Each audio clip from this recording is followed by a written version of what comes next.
आप सब लोग कैसे हैं? नमस्कार सर। नमस्कार जी। सर नमस्कार। अच्छा चलिए।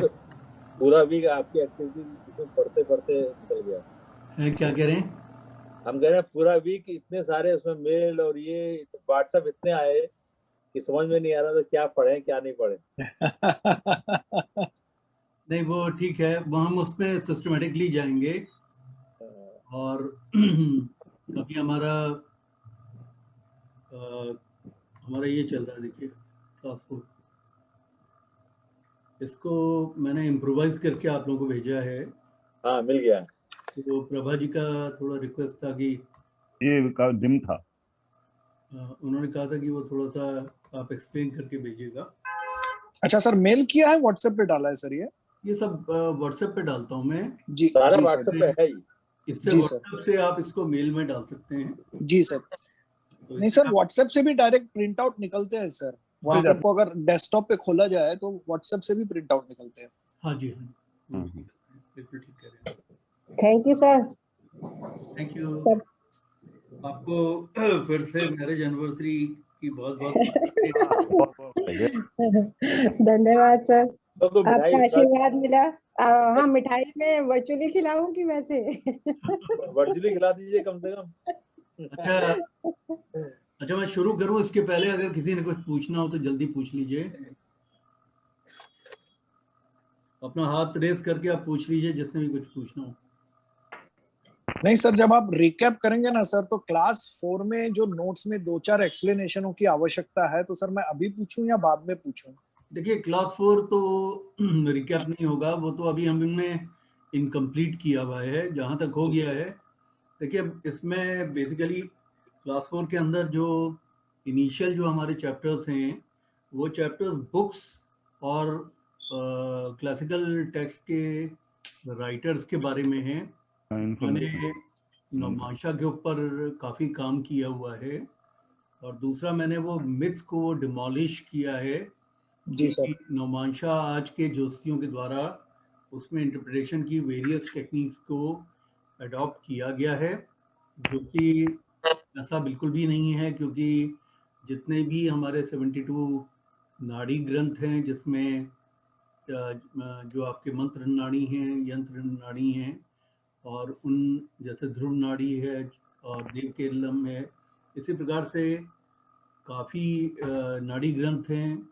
और बृहद पाराशर होरा शास्त्र है, उसके अलावा होरा सार है, इसके पहले जातक पारिजात है बृहद पाराशर का।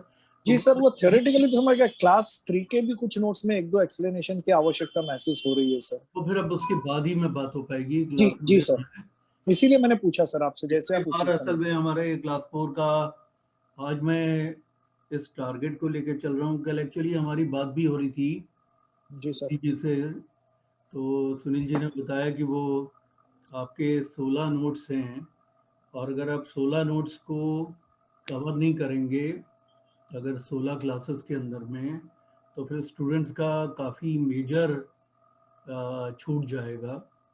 तो और फिर दूसरा ऑप्शन होता है कि आप 16 को बढ़ा के अगर आप 25 करें, तो फिर ये तो एंडलेस इस तरह का टाइम मैनेजमेंट का गड़बड़ाहट होगी।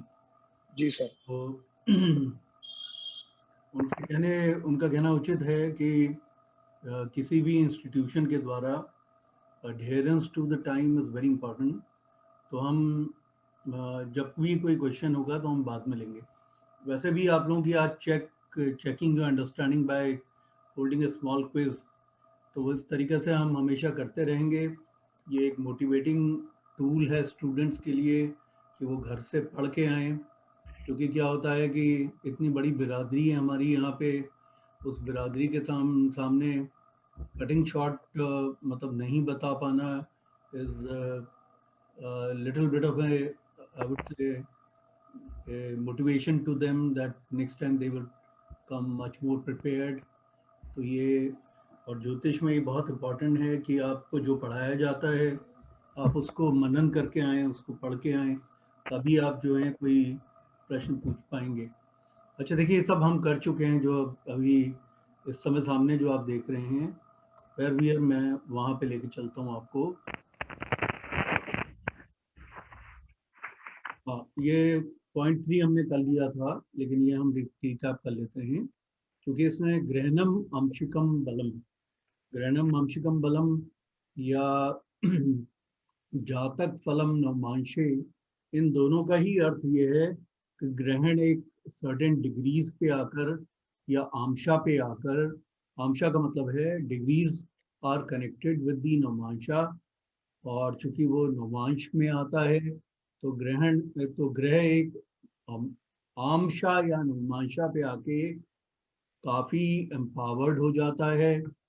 यानी कि उसका एक एग्जांपल यहाँ दिया गया है कि वो कब ज़्यादा स्ट्रॉन्गर पोजीशन में होगा, अगर वो एग्जॉल्टेशन में होगा, ओन हाउस में होगा, फ्रेंड्स के हाउस में होगा, एनिमी के हाउस में होगा, वो नीच का होगा तो वो वीक होगा।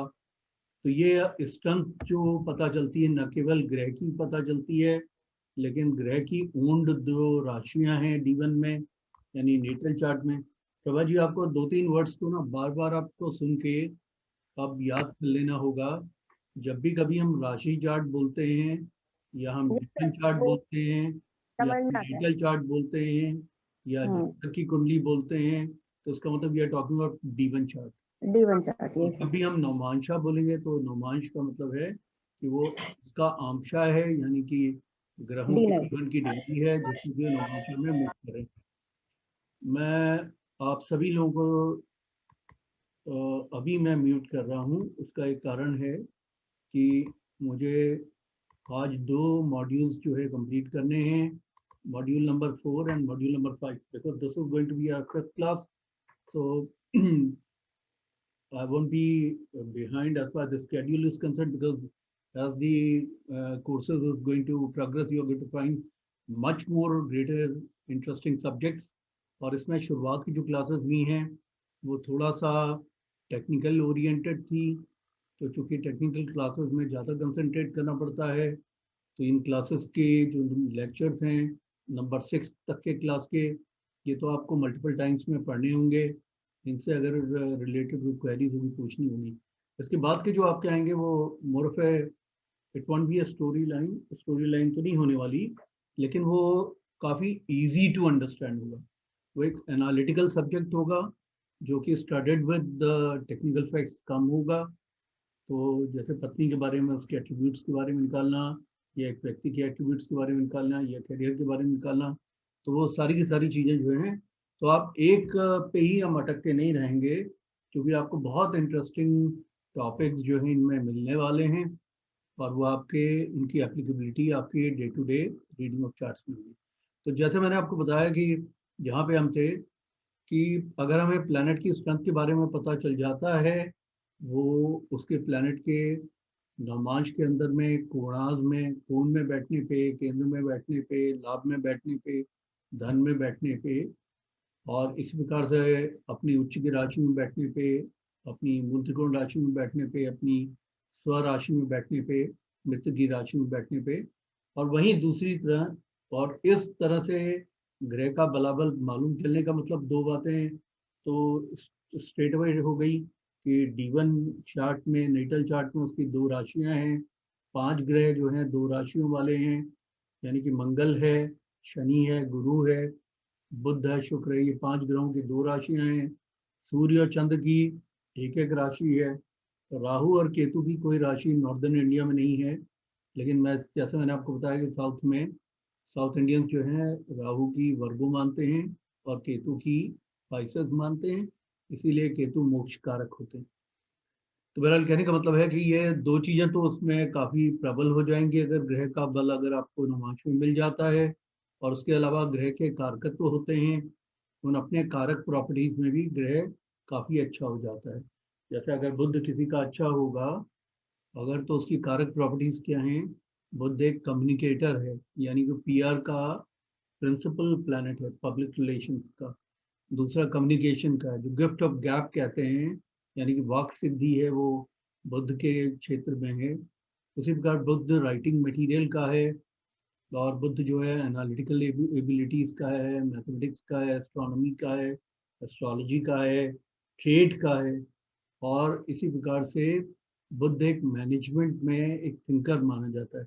यानी कि जो मैनेजमेंट में हम थिंक टैंक जिसको बोलते हैं, मरकरी उसका द्योतक है, तो वो सारे के सारे कारकत्व और मरकरी सर्टिफाइड नॉलेज का है, वो सब कारकत्व अच्छे मिलने लगेंगे।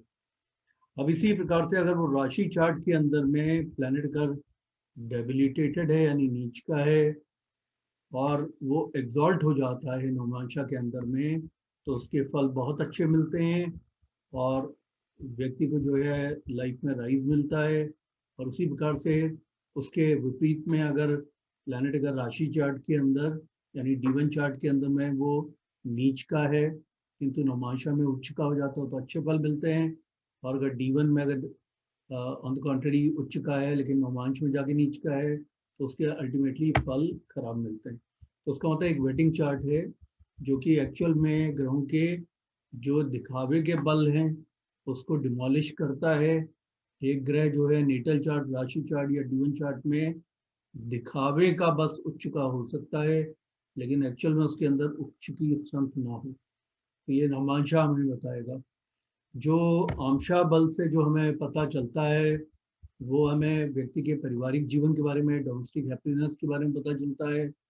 इसी प्रकार से हमें उससे ये भी पता चलता है कि प्रत्येक भाव जो उसका है, अब वो प्रत्येक भाव जो 12 भाव है उनसे कोई चीज़ ऐसी नहीं है जो कि D9 से नाम पता चल पाए आपको, क्योंकि आपको मालूम है प्रथम भाव उसके व्यक्ति का है, द्वितीय भाव जो है उसके कुटुंब का है, धन का है और उसके खाने पीने की हैबिट्स का है, ऑर्नामेंट्स का है। तीसरा उसका पराक्रम का है या उसका करेज का है, राइटिंग का है, परफॉर्मिंग वर्ड्स का है, वर्क का है, स्पोर्ट्स का है। चौथा मामन भावना का है, एसेट्स का है, व्हीकल्स का है। पांचवा संतान का है, बुद्धि का है, सर्टिफाइड नॉलेज का है और लॉटरीज का है। पांचवे से ही हमें पता चलता है एक्यूलेट्स, नेम फेम, गैलेंट्री अवार्ड्स, किसी को PSM VSM परम विशिष्ट सेवा मेडल वगैरह इस तरह के भारत रत्न के अवार्ड्स मिलते हैं। छठा हाउस 3Ds का है, debts, diseases, difficulties, litigation, police action. इसी तरीके से cruelty with self, cruelty with others और सबसर्वियंस का है और नौकरी का भी एक भाव है। सातवां जो है पत्नी का है, पत्नी से आने वाले सुख का है। उसी तरह से बिजनेस पार्टनरशिप का है, आपकी पद प्राप्ति का है, दैनिक रोजगार का। तो इस प्रकार से और नवम भाव से चूंकि पिता का है, 11वें से आपका लाभ का है, 12वें से व्यय का है और 8वें भाव से आयु और मृत्यु का है। तो नवमांशा कोई चीज़ ऐसी नहीं है लाइफ की जिसको टच नहीं करता हो। तो इसमें हमें समझने की जरूरत है कि नवमांशा के अंदर ही हमें पता चलता है कि एक व्यक्ति को अपने संतान से, पिता से, करियर से, उसको धन से, उसको किसी तरह की भी ऐसी बीमारियां जो कि उसको और उसके परिवार के लोगों को होती है जो उसे डिस्टर्ब करती है, उन सब का ये कारक बन जाता है। इसी प्रकार से जो कोर इंटरनल बिहेवियर मैंने आपको बताया था, नवमांश जो है वो एक माइक्रो लेवल की अंडरस्टैंडिंग है, सूक्ष्म भाग की। और चूंकि जो D1 चार्ट है वो थोड़ी मास्किंग का है, मास्किंग हम सभी लोग करते हैं, हम कभी कभी लोगों को पसंद नहीं करते फिर भी हम कहते हैं आओ जी, बैठो जी, चाय पियोगे जी, दूध तो है नहीं जी, दूध लेने के लिए गया हुआ जरूर, फिर भी बैठो जी। तो जो हम ये जो बातें बोलते हैं, मास्किंग करते हैं, वो मास्किंग D1 से करते हैं। जो हमारा कोर इंटरनल बिहेवियर है कि हम 4 वॉल्स ऑफ दी हाउस में हम किस तरह बिहेव करते हैं, उसी प्रकार से हम किसी व्यक्ति के बारे में या परिवार के सदस्य के बारे में क्या सोचते हैं, तो वो सारी चीज़ें नवमांशा आपको बताता है। जॉब को आप कितना लाइक करते हैं, बहुत से लोग जॉब में काफ़ी खुश दिखते हैं या वो बहुत काम करते हैं but internally they are not very happy, तो वो भी नवमांश आपको बताता है। ये सारी चीज़ें बृहद पाराशर होराशास्त्र में बताई गई हैं। बहुत से जो एस्ट्रोलॉजी के प्रैक्टिशनर्स हैं नवमांश को नहीं कंसिडर करते, आप उन लोगों में नहीं बनने वाले।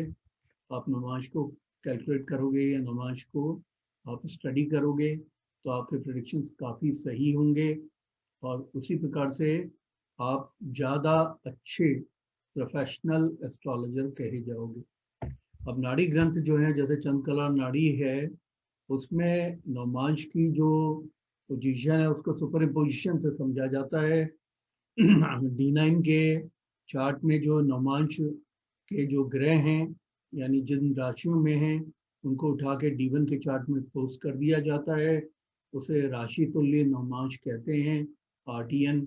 इसमें लग्न ऑफ D1 जो है वही होता है, उसमें प्लेस किया जाता है नवमांश के साइंस के प्लैनेट, और उसको आपको मालूम है कि किस तरह से नाम दिया जाता है।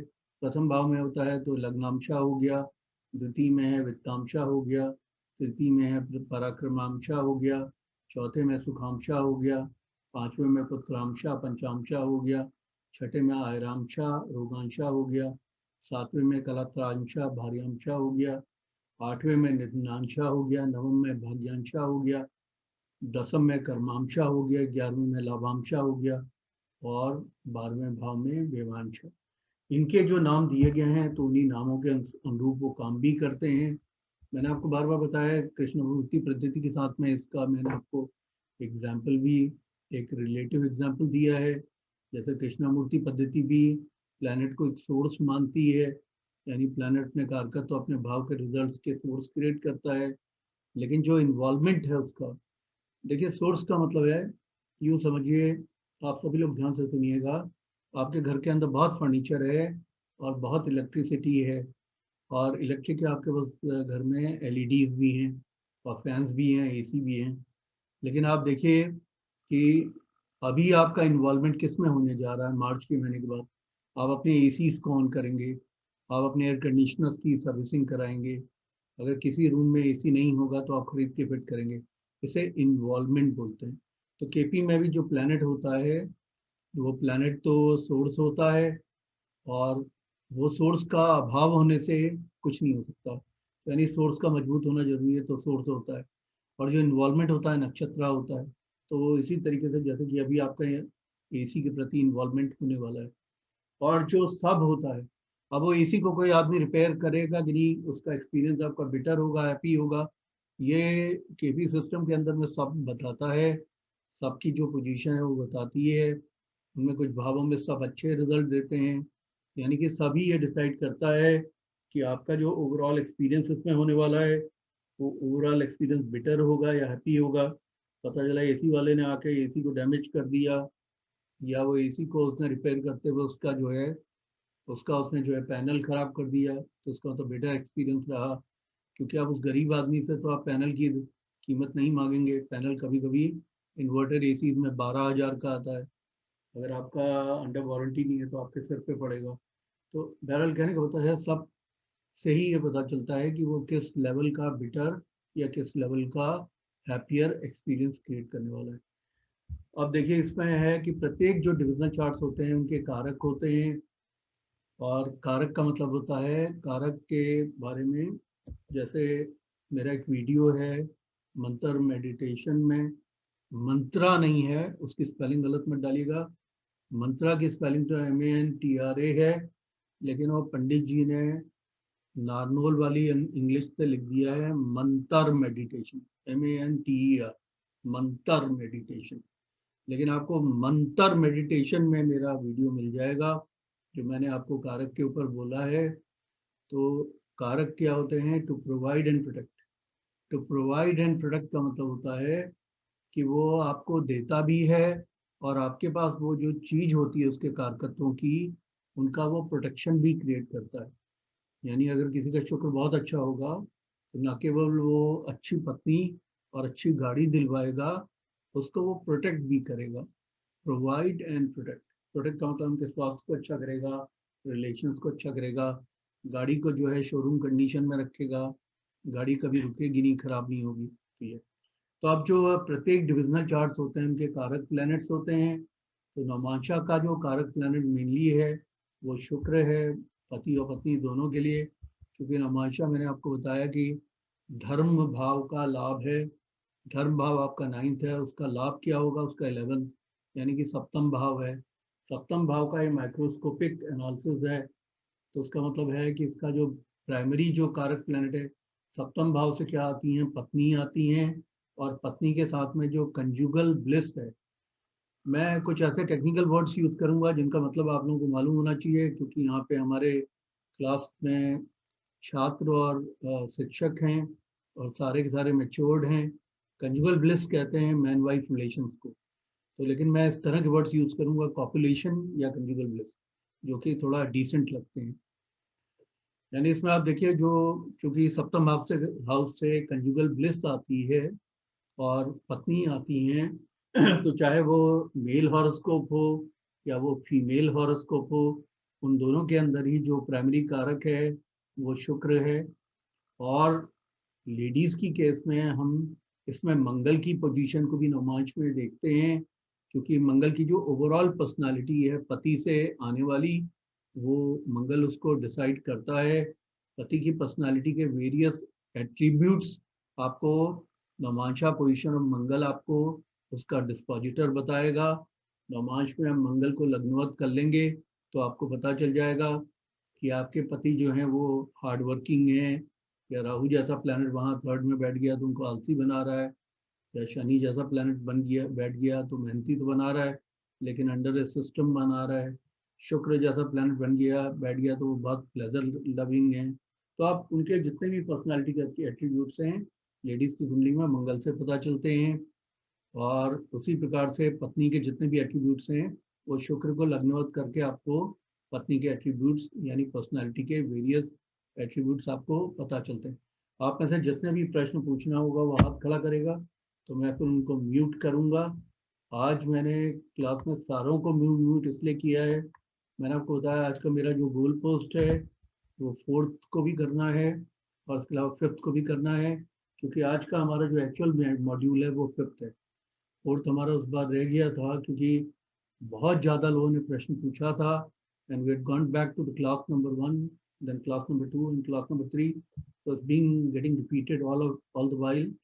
तो पहले हम 5 से कंप्लीट करेंगे, then we will go back to answering each of your questions. आप इस बात पे यकीन मानिएगा, मैं उन टीचर्स में नहीं हूँ कि अपने हमारे वहाँ पे इस ग्रुप के अंदर में अगर 32 लोग हैं तो वो 32वां व्यक्ति भी मेरे लिए बहुत महत्वपूर्ण है। मैं 32nd आदमी को भी मैं पढ़ा के ही मानूंगा, मतलब मैं उनको ना झकझोर के, हिला के, डुला के और ये कंफर्म करूंगा कि उनको आ गया। और जब हमारी पासिंग आउट परेड होगी जो कि IMA में होती है, जिसमें कि जितने सारे लेफ्टिनेंट होते हैं अपनी कैप को ऊपर उछालते हैं, आप लोग जब पासिंग आउट होगी कैप उछालेंगे तो आप हुर्रा करते हुए उछालेंगे, यानी कि आप ये कंफर्म हो जाएंगे और आप जल्दी ही कोई पढ़ाने की स्थिति में आ जाएंगे। तो आप मुझे भी फ़ोन करके पूछेंगे साहब मैंने 5000 की एस्ट्रोलॉजी शुरू की है, आपने करानी हो तो बताइएगा। तो अब आपका, जैसे मैं आपको बता रहा था, किसी का हाथ खड़ा हुआ है, कौन सा जन है? हाँ जी, विश्वामित्र द्विवेदी साहब, बोलिए कहाँ हैं आप? विश्वामित्र द्विवेदी साहब ने पता चला स्लीव्स को ऊपर करने के लिए हाथ ऊपर किया हो और यहाँ हाथ ऊपर हो गया हो। ऐसा तो नहीं है विश्वामित्र साहब कि आपने एक्चुअल में पूछने के लिए हाथ खड़ा किया? अच्छा, आप ताली बजा रहे हैं। अच्छा, आप बताओ, आप प्रशंसा कर रहे हैं मेरे मतलब। Thank you so much, thank you.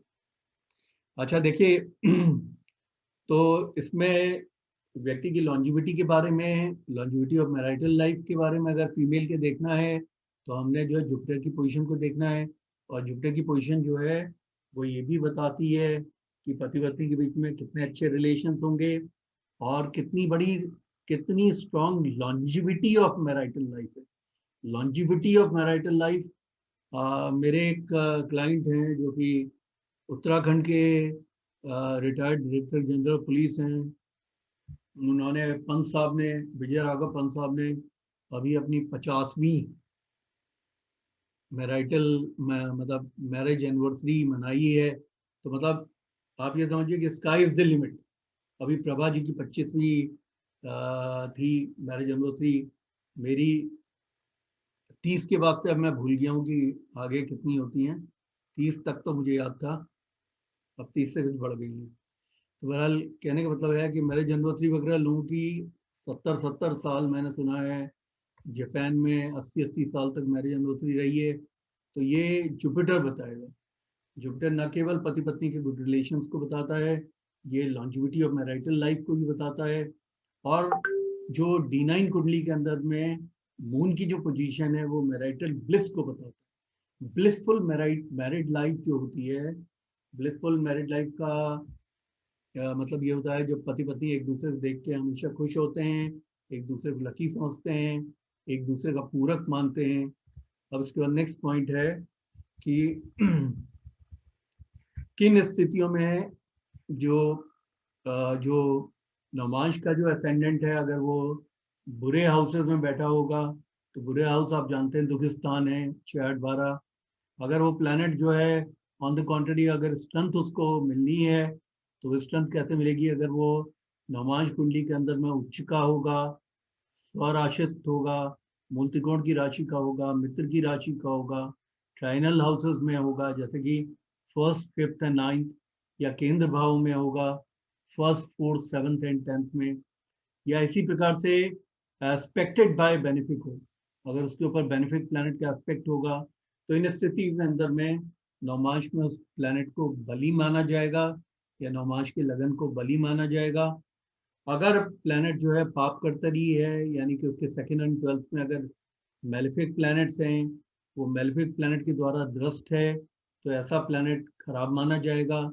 अन्यथा वो अगर नीच का हो या दुख स्थान में हो 6-8-12 में, या वो शत्रु की राशि में हो और मेलिफिक प्लैनेट्स के द्वारा एस्पेक्टेड हो। मैंने प्रभा जी को वादा किया था कि मैं फ्रेंड्स एंड एनिमीज का उनको एक बड़ा इजी मेथड ऑफ रिमेम्बरेंस एक मैं उनको बना के दूंगा, तो वादा मैं पूरा करूंगा प्रभा जी। लेकिन आपका जो है असल में ये अमीन शाइनी का कोई कार्यक्रम नहीं है कि आप फरमाइश करते रहें। पहले एक बिनाका गीतमाला आता था, वो शायद दवे साहब को मालूम हो, हम उम्र के हैं हम लोग। तो बिनाका गीतमाला में जो अमीन शाइनी को लोग जो फरमाइशें भेजते थे और वो वही वाला गाना सुनाते थे। तो अब प्रभा जी की जो है वो 2 फरमाइशें पूरी हो गई हैं, जिसमें मेरे पसीने निकल गए। तो अब ये तीसरी फरमाइश जो है, लास्ट फरमाइश मैं पूरी करने जा रहा हूँ। पुस्तकें मैंने इनको बता दी हैं, तो वो पुस्तकें इनके पास आ भी गई हैं, तो थोड़ा इनको पढ़ना पड़ेगा। अच्छा, इसका मतलब है कि अगर वो एनिमी साइन में होगा, 6 से 12 में होगा, दुख स्थानों में होगा, तो अगर वो मेलिफिक प्लैनेट से एस्पेक्टेड होगा, तो उसका मतलब है कि वो नवमांश में वो ग्रह काफ़ी कमज़ोर माना जाएगा। और इन्वर्सली, जैसे विशाल साहब, इसमें हम क्या है, इसमें बैकवर्डली हम जाते हैं। अगर नवमांश में अगर कोई प्लैनेट अगर वीक होगा, तो उसका मतलब उसके जो दोनों भाव हैं वो भी वीक माने जाएंगे। अगर सपोज नवमांश में ग्रह अगर हम पंचमेश को देख रहे हैं, तो उसका मतलब पंचम भाव यानी संतान भाव से आने वाली जो उसको सुख है, वो सुख में कमी हो जाएगी। उसी प्रकार से अगर वो दुख स्थानों में बैठा हुआ प्लैनेट है और वो पत्नी के भाव का स्वामी है, 7म भाव का स्वामी है, तो पत्नी से आने वाली जो जितना सुख है उसमें कमी आ जाएगी। या इसी प्रकार से अगर वो एनिमी प्लैनेट्स के द्वारा, इसमें देखिए विशाल साहब इसमें कहते हैं करेला नीम जड़ा। करेला नीम जड़ा का मतलब है the more the maleficence versus the scenario. अगर वो दुख में बैठा है बस, तो कम होगा। अब दुख स्थान पे भी बैठ जाए, डेबिलिटेटेड भी हो जाए, दुख पे भी बैठ जाए, नीच का भी हो जाए, मेलिफिक भी उसको देख रहा हो, तो ये हिंदी का मुहावरा चलता है, करेला वो भी नीम जड़ा, यानी उसकी परतें बढ़ती चली जाएंगी। इसका मतलब है बच्चा जो है, पता चला कि बच्चा हर दिन घर आके जो है वो कुछ ना कुछ कांड करके आ रहा होगा, सिगरेट पी रहा होगा, मैरिजुआना पी रहा होगा, कोई तकलीफें हो रही होंगी, स्टडीज में भी प्रॉब्लम आ रही होगी, या उसको हेल्थ की सिचुएशन हो रही होंगी। यानी मल्टीपल जितने ज़्यादा इसके अंदर परतें आती जाती हैं, उतने मल्टीपल नेगेटिव इफेक्ट बढ़ते जाते हैं। तो हमेशा याद रखिएगा कि उसके ग्रेड निकालने के लिए क्या उसकी मेलिफिसेंस लिमिटेड टू 1 है, क्या मेलिफिसेंस लिमिटेड टू 2 है, 3 है, 4 है, 5 है, और भी हो सकती है, पाप कर्तरी भी हो सकता है, hemmed by malefics on the 2nd and the 12th house. तो पापकर्तरी हो गया तो 4 हो गया। फिर पता चला कि उसका जो डिस्पोजिटर है वो भी दुख स्थान में है, या डिस्पोजिटर भी नीच का है, तो 5 हो गया। और जैसे जैसे पढ़ते बढ़ती जाएंगी वैसे वैसे दुख का आलम बढ़ेगा। अब इसके बाद जो नेक्स्ट पॉइंट है वो है जो इसमें किन बातों को हम ज़्यादा इसमें तवज्जो देते हैं नौमांश में। पहली बात यह है कि असेंडेंट का जो साइन होता है, यानी आपके लगन कुंडली का जो साइन है, लगन कुंडली का जो स्वामी है, इसी प्रकार से लगन कुंडली में जो 7th का स्वामी है, क्योंकि ये नवमांशा पत्नी के लिए भी देखते हैं, स्पाउस के लिए भी देखते हैं। 7th का जो साइन है और 7th का जो लॉर्ड है, ये 4 कंपोनेंट को हम भाव कनेक्टिविटी के अनुसार हम नवमांशा में देखते हैं। सपोज किसी के 7th का साइन, कोई समझिए कि कोई वृषभ लगन की कुंडली है, आप एरीज की मान लीजिए, एरीज की कुंडली है, मेष लगन की कुंडली है, तो 7th में क्या आएगा? तुला। अब वो तुला साइन पता चला नवमांश में अष्टम में पड़ गया। तुला का जो स्वामी है वो शुक्र है, शुक्र 6ठे में आ गया, तो उसका मतलब 7th हाउस उसका पूरा खराब हो गया। मैलेफिक प्लैनेट भी देख रहा हो तो और खराब हो गया, उसके हेम्ड बाय मैलेफिक्स है तो और खराब हो गया। तो इस प्रकार से हम देखते हैं।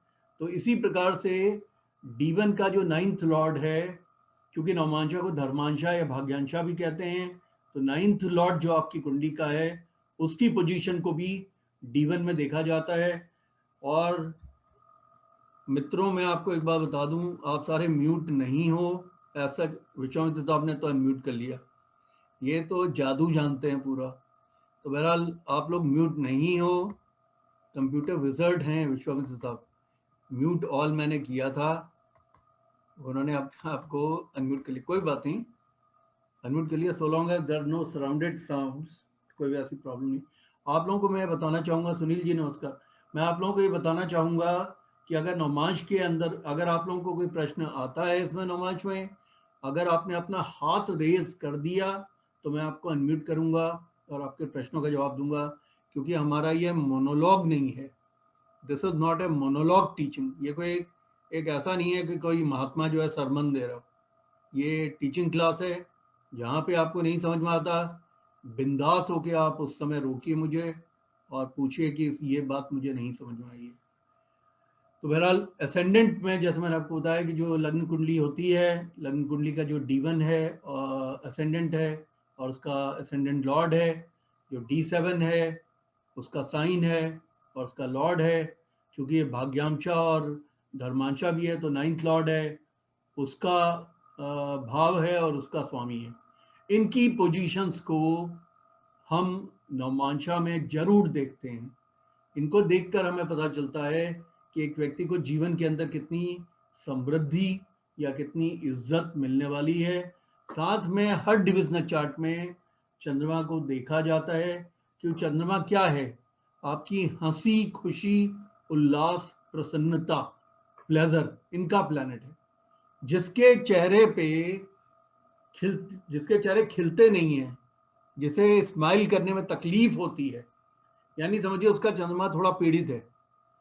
जो आदमी जो है खिल खिल के हंसता है, आपके घर में कोई भी हो, चाहे काम वाला हो या आपका सबॉर्डिनेट हो, खिल खिल के हंस रहा है, तो आप बस ये है कि वो क्रिमेशन ग्राउंड में खिल खिल के ना हंसे, बाकी जगह अगर वो खिल खिल के हंस रहा है, अगर वहां क्रिमेशन ग्राउंड पे अगर खिल खिल के हंसेगा तब तो आप उसको साइकेट्रिस्ट के पास ले जाओ।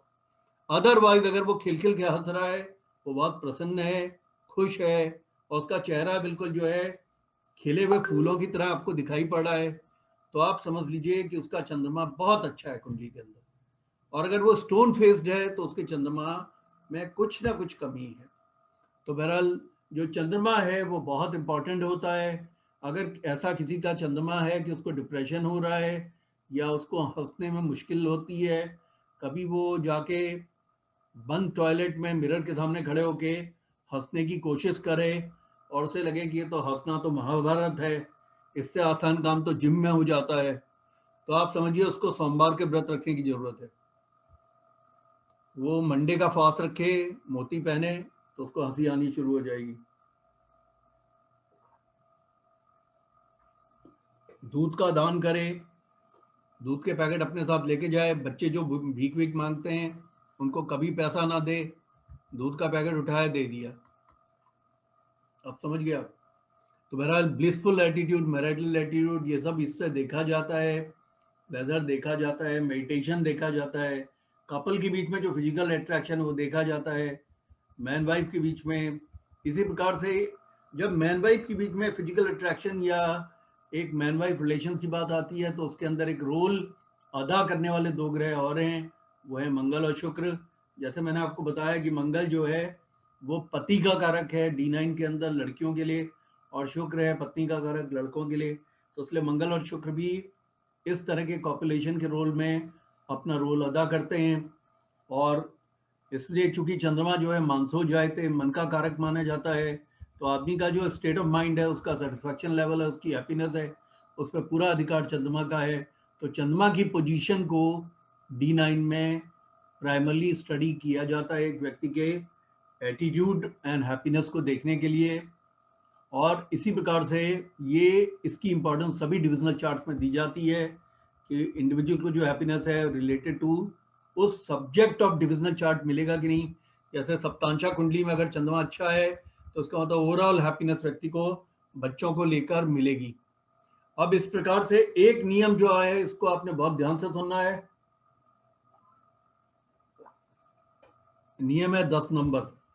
10 नंबर का जो नियम है ये है कि वैसे तो गोचर जो है ग्रहों का, स्पेशली शनि का गोचर हमेशा D1 कुंडली में नेटल मून की पोजीशन से देखा जाता है। लेकिन यहाँ क्लासिकल टेक्स्ट यहाँ ये कहते हैं कि जो शनि का ट्रांजिट है वो नवमांशा के मून से भी आप देखो। जब D9 का मून में पड़ी हुई राशि के ऊपर से, मतलब जो राशि D9 में मून की है उसके ऊपर से जब शनि गोचर करेंगे और उसके नेक्स्ट हाउस से गोचर करेंगे, तो व्यक्ति को बहुत डिस्टर्बेंस अपने डोमेस्टिक लाइफ में या तो इस वजह से मिलेगा कि कोई झगड़ा हो जाए, या इस वजह से मिलेगा कि कोई मेजर हेल्थ इश्यूज पत्नी को या बच्चों को आ जाए।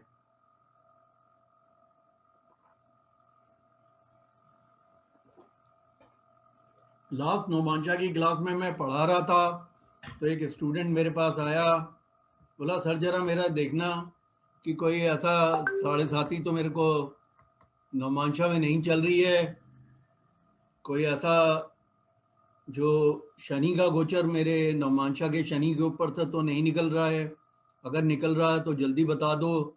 मैं तो जो है वकील को कांटेक्ट करने वाला था डाइवोर्स के लिए, और आपने जो नियम बता दिया उसके बाद मैंने पोस्टपोन कर दिया है।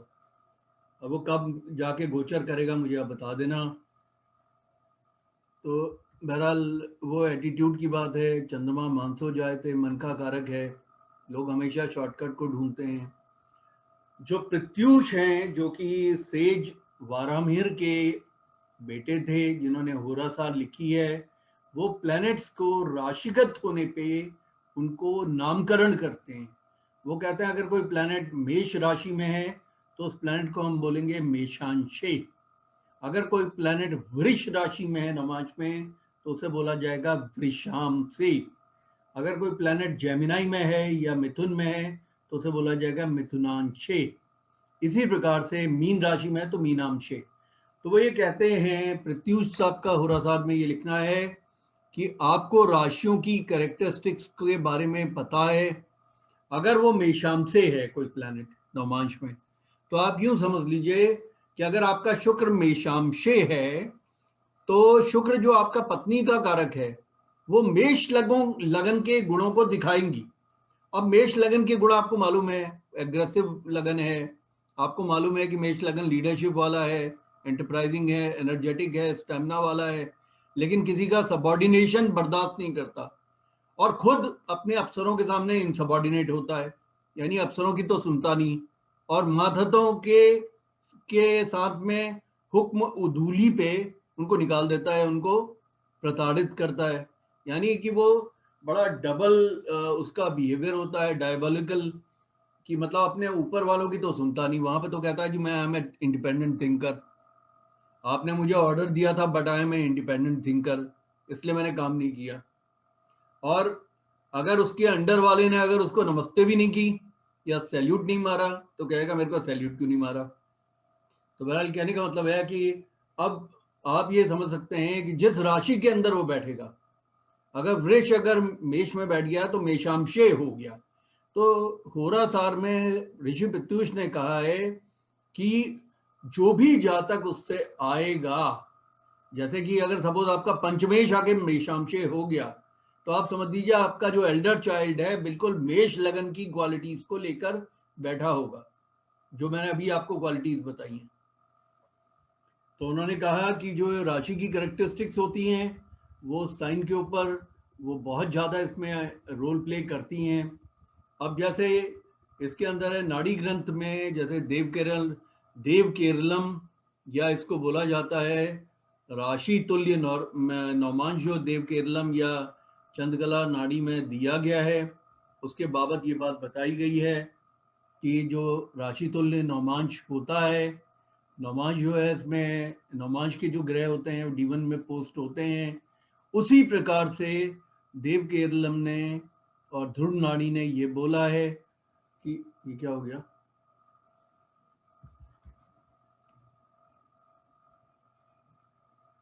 एक मिनट जी, गायब कहाँ हो गया।